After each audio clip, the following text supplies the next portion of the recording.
encouragement that all of us need in this room. You know, I'm excited because I'm not the only visionary. I am not the only person in this room that has experienced a loss. I am not the only person that has been propelled into their destiny. There are so many women in this room who share the same story as I share, and they have decided to turn that pain into purpose, right? They have decided that they were not going to get lost in their circumstances, that they were going to take those circumstances and create movements, create strategies, create legacies, be the example of what true courage really means. So I would like to just take a moment and salute every single woman, every single man, every single person in this room who has the courage to stand for justice and equality when our hearts hurt, but our souls cry out for more.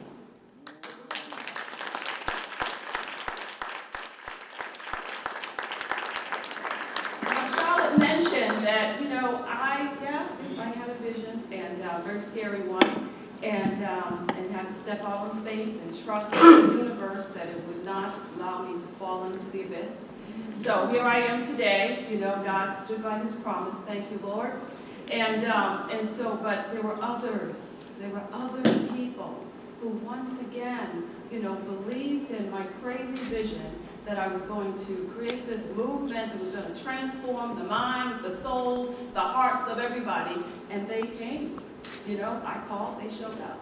And so I just want to recognize our board chair, Mia Alvarado. This is an amazing woman that is doing amazing work with young people and just helping them to see that life has so much more to offer them. So thank you, Mia.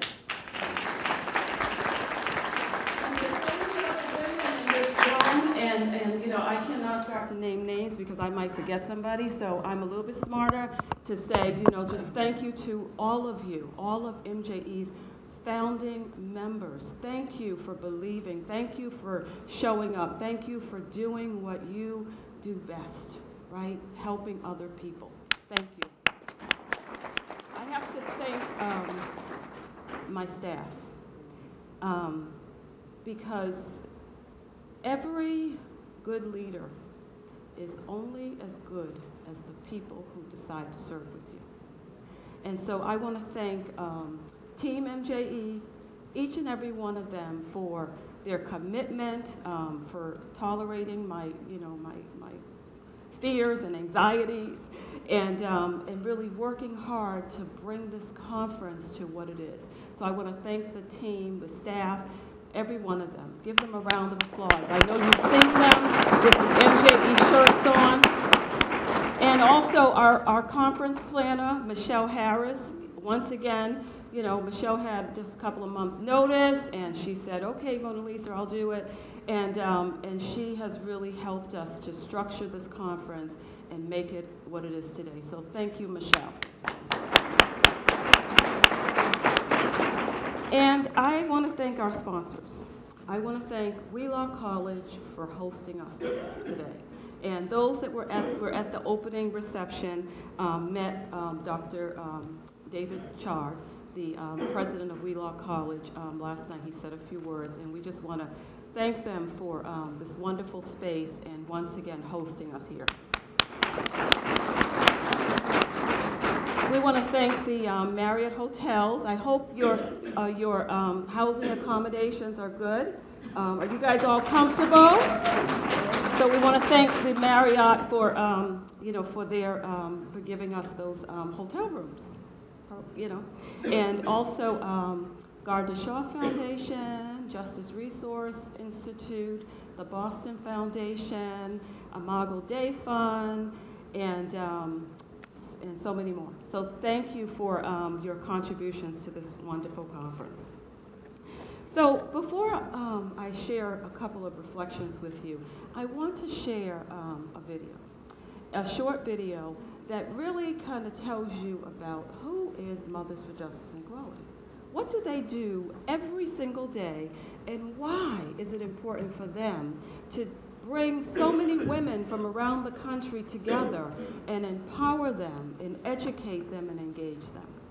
So I want to take a few minutes just for you to watch this short video, and then I'll come back and share a few reflections with you. Thank you.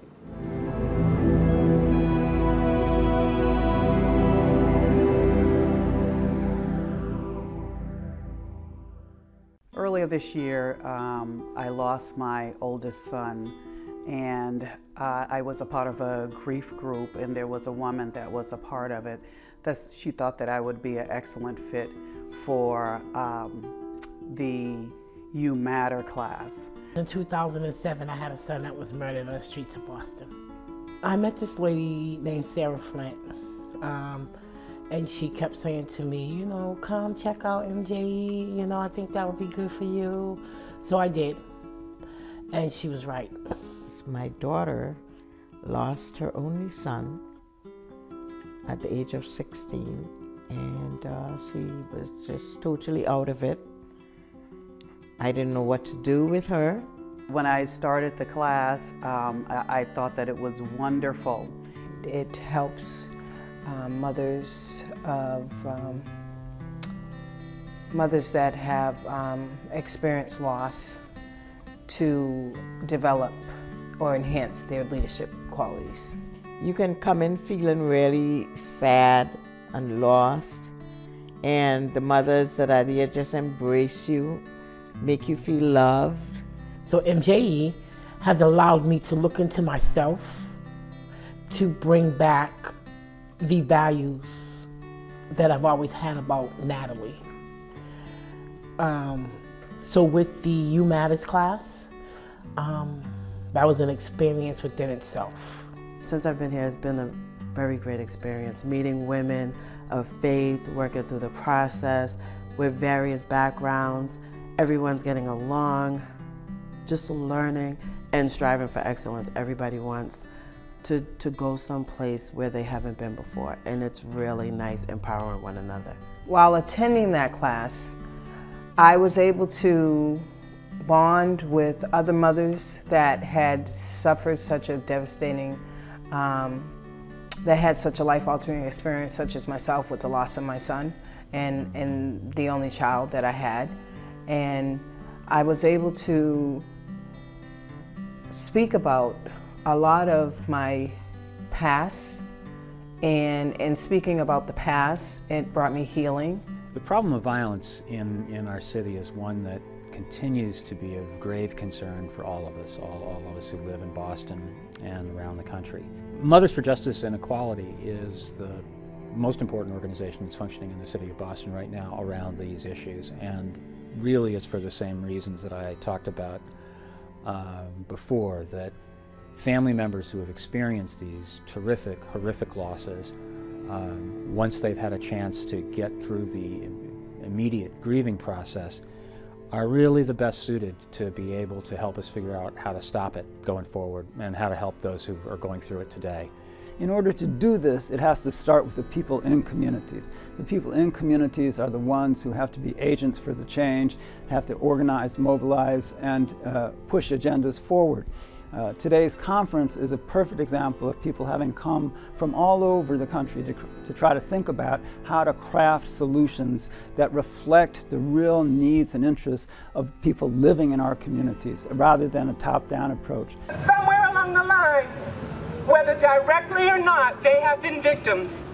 And if it's not directly, then they have been victims of a society that has so many disparities for young people, especially poor and working class and people of color. I was really having a hard week emotionally, and to be able to come to the class and get the support, and although not everyone in the class has the same loss, but to be able to get a support and not have my issues or emotions pushed aside, but to really have the opportunity to talk about it even in the midst of class. Not that that took up the whole class, but we were able to really come together, and I believe that we were able to minister to one another.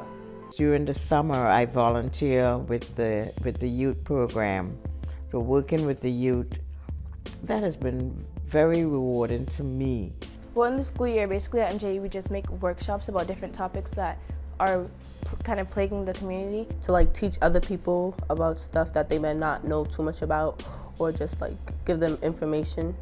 We advocate for the other young adults in our community, and we build community events to just better our community, because we happen to be in the middle of Dudley, as you can see, so we're bettering it. The workshops are basically just to help us develop leadership skills, you know. Like we do workshops all summer long. So we can do them on pretty much any topic that we think is beneficial to the people we're presenting to. So like we've done sex ed, we're going to do suicide, there's teen pregnancy and substance abuse, just anything that pretty much we think will be useful knowledge. When I come here, it feels like it's a different state of mind for me. I get to connect with everybody and bring my ideas, and it's a good place to be. Because it keeps like a stable thing for me to do, you know, and it's like positive. Like this, every time I come here, I learn something new that I didn't know from like other people my own age. We have for years and years invested in youth programs. I call upon the federal government, please get back in the business of investing in your national youth. 1 million jobs for kids in the summer. Get them off the streets. For every kid we get a job for, we have to turn 3 away. I can't say enough about how much it does for us as an example to be able to put out on a national level that an organization like Mothers for Justice and Equality, which grew out of the real life experiences of people in Boston, can become a model for helping us solve and address the questions of violence across the country. Without MJE, I would still be in a place of what I would consider confusion and darkness of really when I'm looking at my future and what it is that I'm supposed to be doing and what direction that I'm heading in. I think I would still be in a place of sitting and not moving forward in that.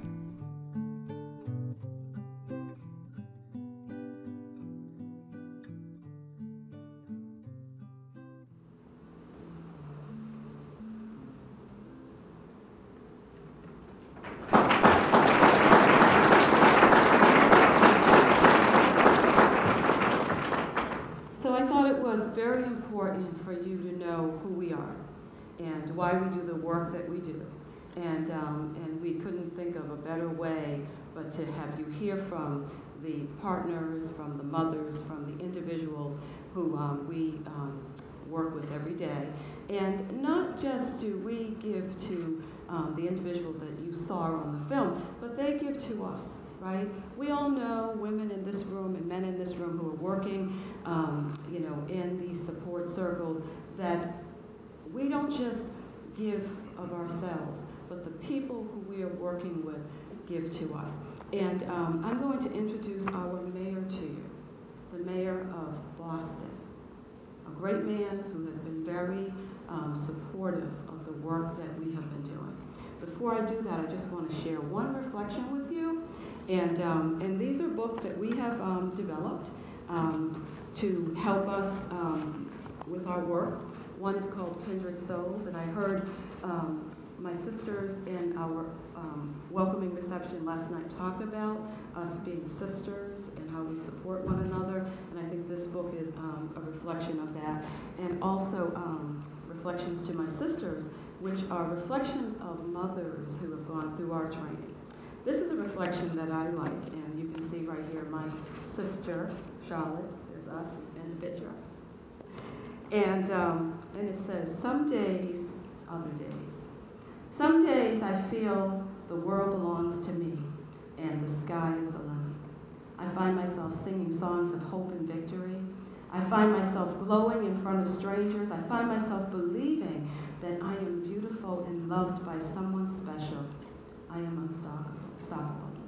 In my mind, I feel the warmth of the sun shining on my face. I find myself sitting peacefully near a beautiful oak tree in front of a reflection lake. The sound of the soft winds blowing sounds like whispers in my ear. I hear poems of love, peace being spoken to me. The soft winds feel like a soft touch that caresses against my body.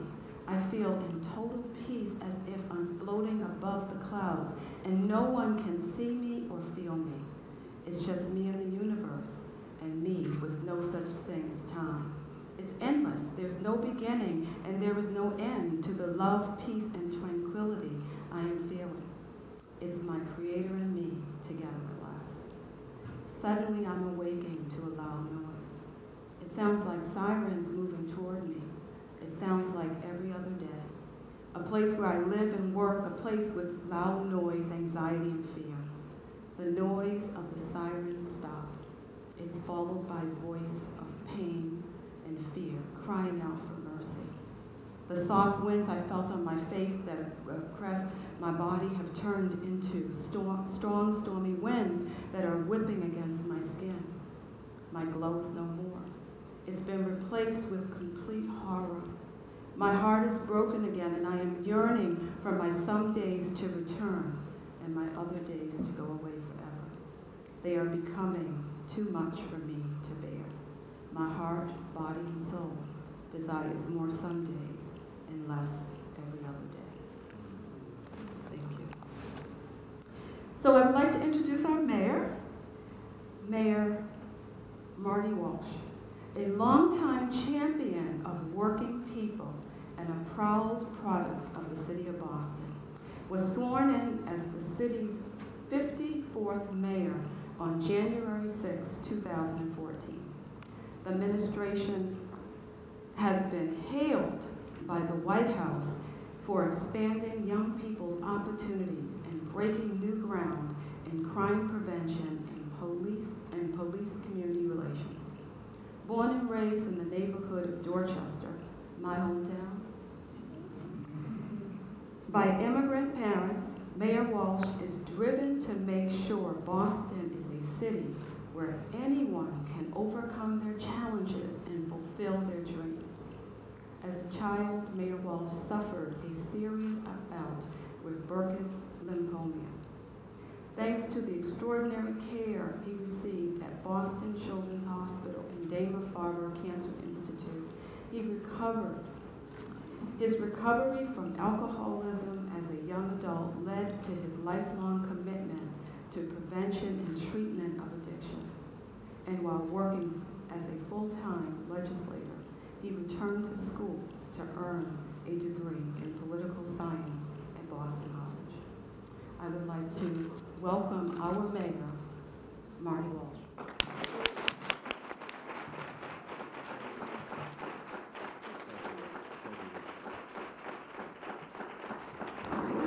Thank you, Mona Lisa, and thank you for that introduction, and also I caught the video as well. Thank you for the video. I want to thank all the officers and directors of Mothers for Justice and Equality. You know, there's everyone here is coming to advance the cause of justice and equality and reconciliation and peace. And I often get asked the question, what keeps you up at night as mayor? And as you know, being mayor of Boston, there's probably a lot of things that could keep me up at night. But what keeps me up at night is the losses that the mothers in this room have experienced. The losses go back before 2014. But when I get a phone call, I talk to Commissioner Evans every day. When he's not around, I talk to Chief Willie Gross. And so they'll call in the morning, they'll recap what happened the night before. And when there's a homicide or a shooting the night before, I'll often get a text from whoever's in charge that particular day, and they'll say, give me a call. And when I see Billy Evans' number pop up on my phone during the midnight week, I know it's not good.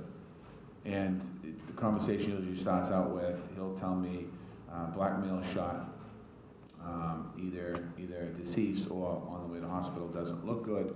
And then he'll tell me the age. And he'll say 15, 17, 24. Occasionally he'll say 40, 41, not that often. It's usually that range between 15 to 24-year-old. And I think about what can we do as a city to reduce those homicides. And a lot of work has been done, so I want to first of all thank all of you for your work. I know that sometimes there's frustration with the city or with government. I get that. Sometimes there's frustration with the police and community. I get that. But I want to thank you for your work, because this conference is the second annual conference, and the conversations are very, very important to have. So I want to thank you. I want to give a shout out too to somebody who I worked with in the House of Representatives back when I got elected in 1997. She was there right before me, Charlotte Gola-Ritchie, who represents the next district next to me in Dorchester. And I want to thank her for continuing her work throughout her entire career. And she's done a lot of great things, so I want to thank Charlotte for her friendship, but also for what she's done in this city over the last 2 or 3 decades. So thank you, Charlotte.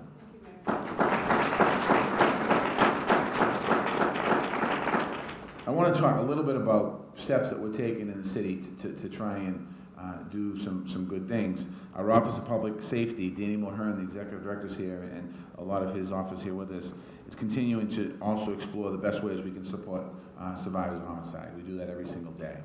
Not only are we doing that to help support survivors of homicide, the work that they're actually doing really is to prevent homicides from happening altogether.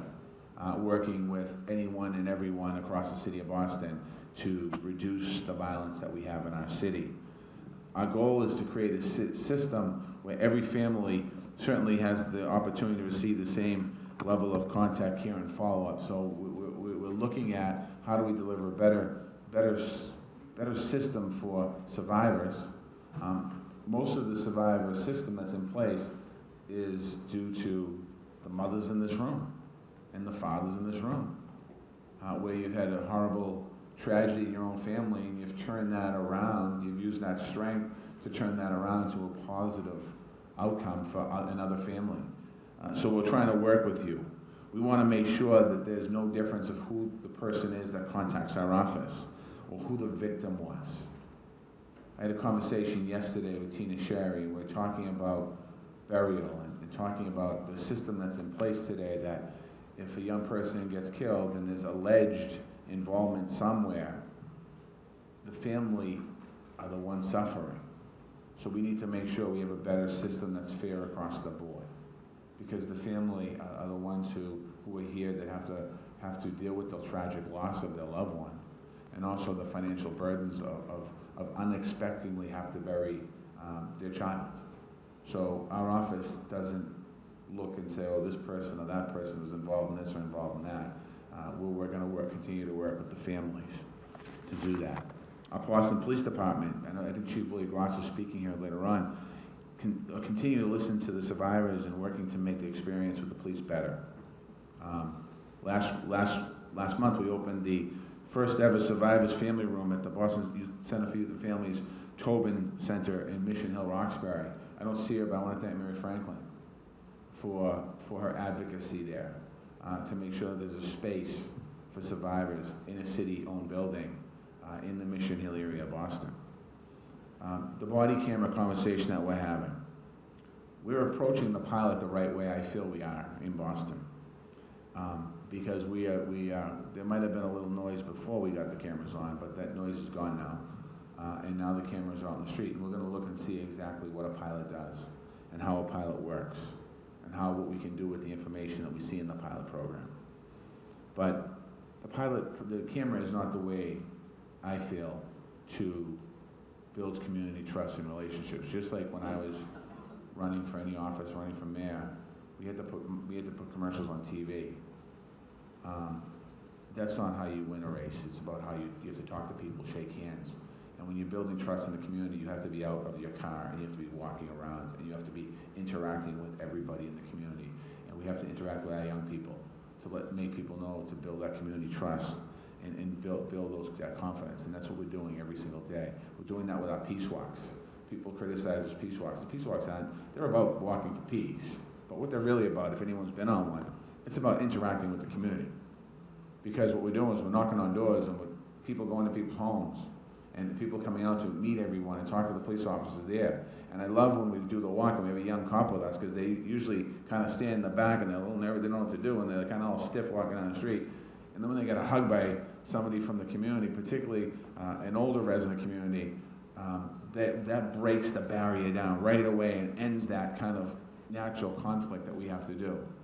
And that's what those peace walks are all about about building trust and letting people know, the police know that are walking with us, particularly again the young ones, that there are families behind the doors. And there are families that work hard, and there are families that are struggling, and there are families with challenges, and there are families just like any other part of our city or any part of our country. Whether you go to a rich neighborhood somewhere in California somewhere, or Boston or Massachusetts, you know, when you walk down the street of a wealthy neighborhood, there are struggles going on behind those doors. Those struggles are very similar to the struggles that Dorchester, Roxbury, Mattapan, and other parts of the city are going through. They just hold it in. They don't tell anyone about the struggles. And I think it's important for us to continue to do that. This year, Boston Police Department has taken 600 guns off the street.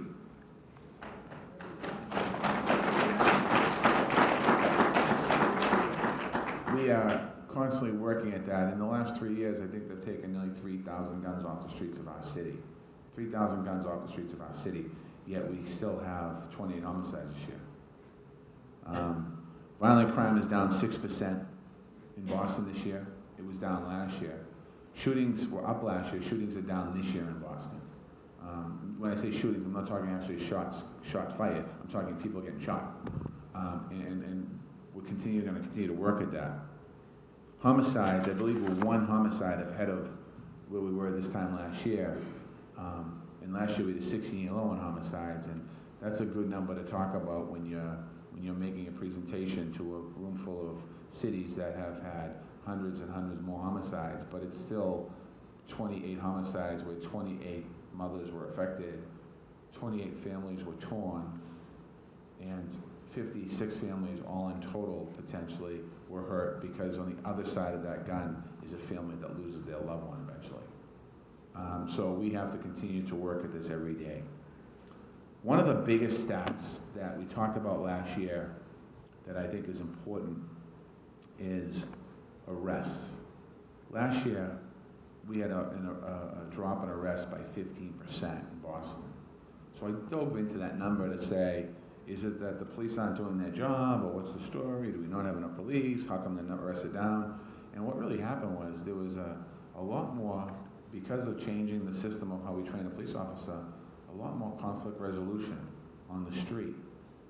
This year, that number's down 11%. So when you think about what's happening in our city, it's about how do we also build that relationship. It all ties in. It's important that by making our city better, we don't do it by locking people up. We have to lift people up. And that's what you do in very difficult situations. We have three very important pieces that our Office of Public Safety works on in our entire city. Prevention, through education, through community programming, public health. We have to continue to educate as many people as we can. And that's what this conference is about, is education. It's about education. So it's important that we stay on the same path together. Intervention at early ages into young adulthood. We have to figure a way.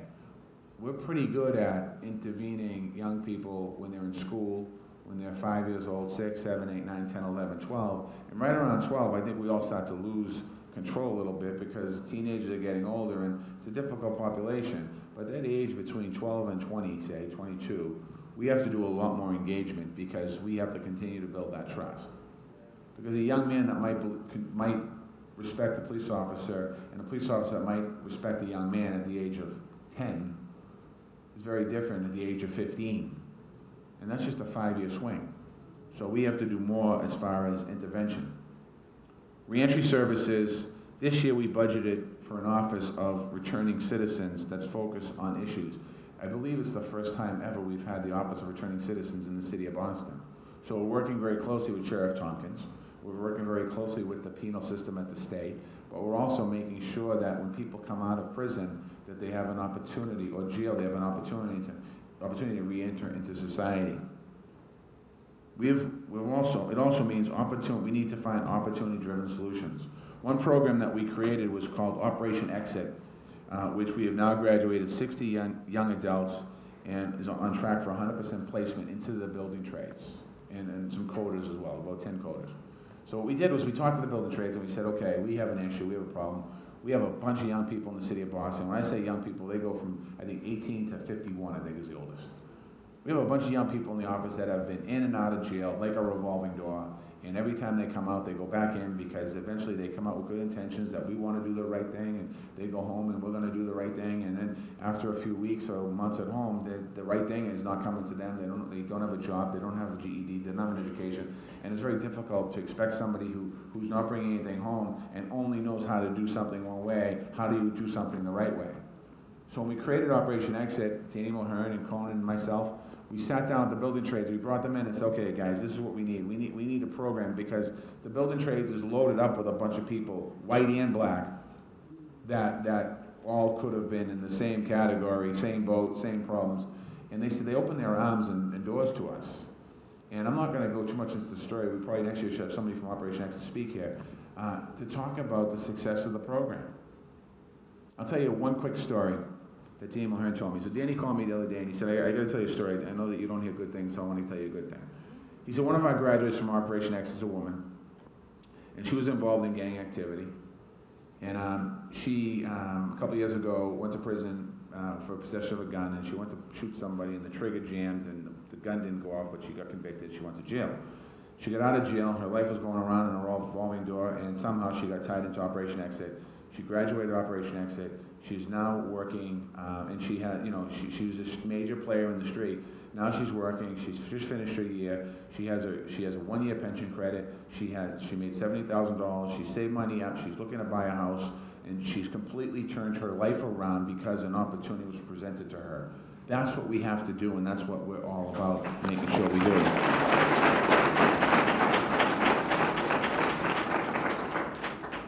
Violence is concentrated in certain parts of the city, Roxbury, Mattapan, and my neighborhoods in Dorchester. We know that. We need to make sure that we continue to work at that, but there's reasons for that as well. And this week I took a step. I had a conversation at the Chamber of Commerce. It's a business group in Boston, Boston Chamber of Commerce, and I talked about a problem of systemic racial inequality in the city of Boston. And I talked about having a citywide conversation. And I talked about the conversation is long overdue. And I spoke to the business leaders because I said to them that many of you are doing some great things in your companies, but we need to do more.